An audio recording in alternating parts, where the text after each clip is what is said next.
Hi, my name is Ken Alba, and I'm a graduate student at Boston University's English PhD program. I'd like to start by thanking Dunla for inviting me to speak with you today. I'm here today to talk to you about two adaptations of Beckett plays that I created using the video game engine Unity and the programming language C#. Endless Game, which adapts Quad, or Quadrat, and Almost the Tick, which adapts Not I.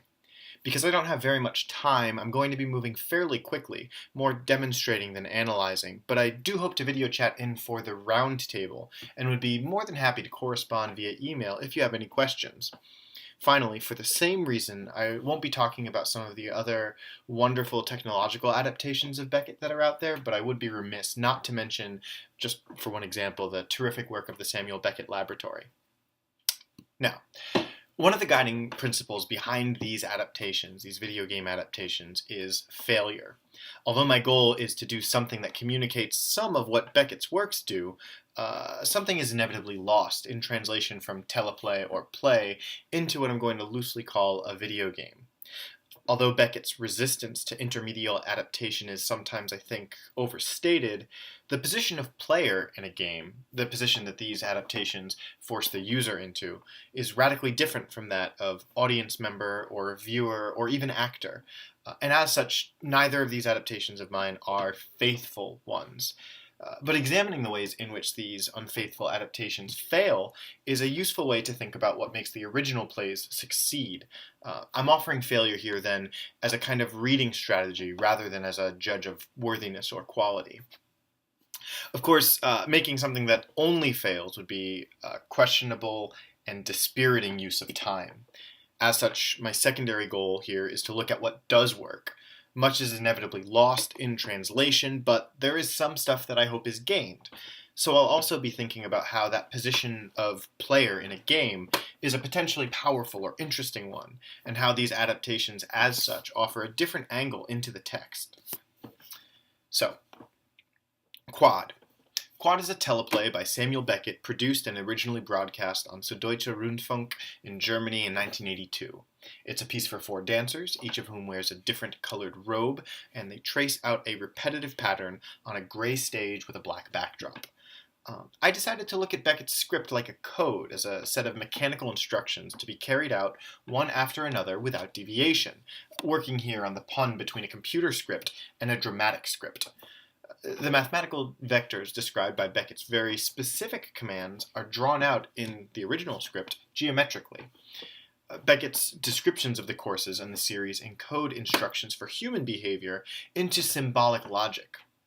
Now, Quad's encoding of human gesture into symbols calls attention to, I think, the way that all scripts function according to this same economy of symbol and gesture, whereby the playwright's instructions are translated into words, which are in turn executed by the players. Quad's similarity to computer code emphasizes the ideal of an automatic play, one that runs without a glitch in perfect obedience to the will of the author. Of course, this translation or production is never perfect. Beckett's script even allows for time lost at the angles in the center. Any body, even the ballet dancers that the script calls for, is necessarily going to misstep from time to time. Hence the necessity, I think, of the human body for a successful production of Quad. The tension between an ideal script and its imperfect realization with human bodies is a critical part. Which brings us to Endless Game, my adaptation. The game boots up into an instruction screen with a list of the commands that one can input. At this point in the development cycle, the options are very simple. You can increase or decrease the speed of the dancers, you can increase or decrease the intensity of the light, and you can modify the camera position, choosing between a top-down look that the script calls for, a view from the danger zone in the middle of the stage, or a view from under the hood of one of the dancers. These options represent Endless Game's first failure.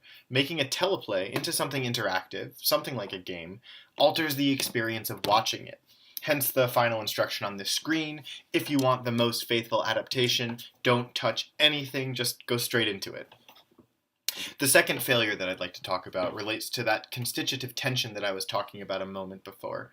The drive, on the one hand, for the Beckettian actor to be as mechanical as possible, and the necessary failure of that drive. Replacing fallible human bodies with computer-generated 3D models animated by motion capture data carries out that drive past putting actors in jars, and suggests that the mechanization of the Beckettian actor is itself a study in failure, that what matters is both the mathematically precise expression of each scripted gesture and the meaty embodied truth that perfectly precise expression is impossible. This is of particular note with Quad, a teleplay that is populated by bodies that are not quite bodies, but are instead light projected onto a screen, or something else, depending on the technology you're using to watch it. Now, the first way the adaptation succeeds, I think, is by calling attention to this economy of textual script and bodily gesture under which Quad succeeds, by considering its failures as a way into the teleplay's successes. In terms of taking advantage of its particular medium, however, the primary advantage, I think, is one of perspective. As I mentioned earlier, the player of Endless Game can occupy 3 different vistas: top-down, middle-out, and under the hood. Each of these vistas is additionally customizable with the use of a virtual reality helmet. Modifying the position of player literally offers new perspectives for the teleplay. Figures that from up above are vaguely penal and less vaguely pitiable are from the danger zone actually quite frightening. And the under-the-hood view is the one of the most interest to me, and the one most amenable to gamification. I've toyed with a version of this where the player has to control one of the figures and tries as precisely as possible to follow out the pattern ordained for them in the script. Now, obviously, the structures of identification in these 3 cases are quite different from one another. While the top-down is certainly the most faithful, an adaptation like this invites the player to identify with the dancers themselves. Now, on Almost to the Tick, which I worked on after Endless Game, I was similarly interested in the structures of identification that a game as opposed to a play might offer. Not I raises the problem of identification more squarely than does Quad, and I attempted to design the interface to encourage the dual motion of identification and disavowal that Mouth stages. Almost to the Tick's player engages with the game mostly via typing. Lines of Not I's script scroll up one at a time, and the player is meant to type them as quickly as possible. When they finish a line, Mouth speaks it. Now, to keep pace with Billy Whitelaw's Mouth, the player would need to type at about 190 words per minute. I can't do that. I have one friend who can. Now, the audience member of Not I is not, I think, expected to identify with Mouth. Even Mouth doesn't want to identify with Mouth. As Enoch Brader writes that the concept of Not I was initially sparked by Beckett's preoccupation with the isolated listener, the unidentified auditor on stage, but by involving the player in the production of Mouth's words, Almost to the Tick shifts the emphasis entirely away from the auditor. This shift makes the adaptation faithless, if not a failure. Further, the possibility of a male player feeding a female Mouth her lines opens up a complicated matrix of power relations. That the words themselves are Beckett's, though, suggests that the problems of the male player are also problems in, say, Dwan's or Whitelaw's production. Now, a female player adds a whole nother wrinkle to this in a way that I don't have time to iron out right now, but would love to talk about during the Q&A. Finally, Almost to the Tick fails because it pauses. If the player can't keep up, the Mouth rests, and the player ultimately controls the pace of the game and, as a result, of the play. The adaptation succeeds a little bit more than Endless Game, though, I think. I designed the interface after reading Whitelaw's account of rehearsing with Beckett, sitting opposite each other, speaking the words in unison, he in a whisper and me out loud, eyeball to eyeball.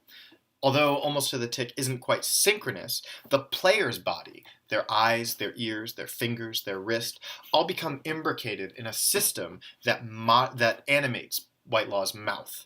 The mouth is positioned near on the screen, approximately lining up with the player's mouth, and the text appears near eye line, making the game function as a sort of mirror or reflective surface.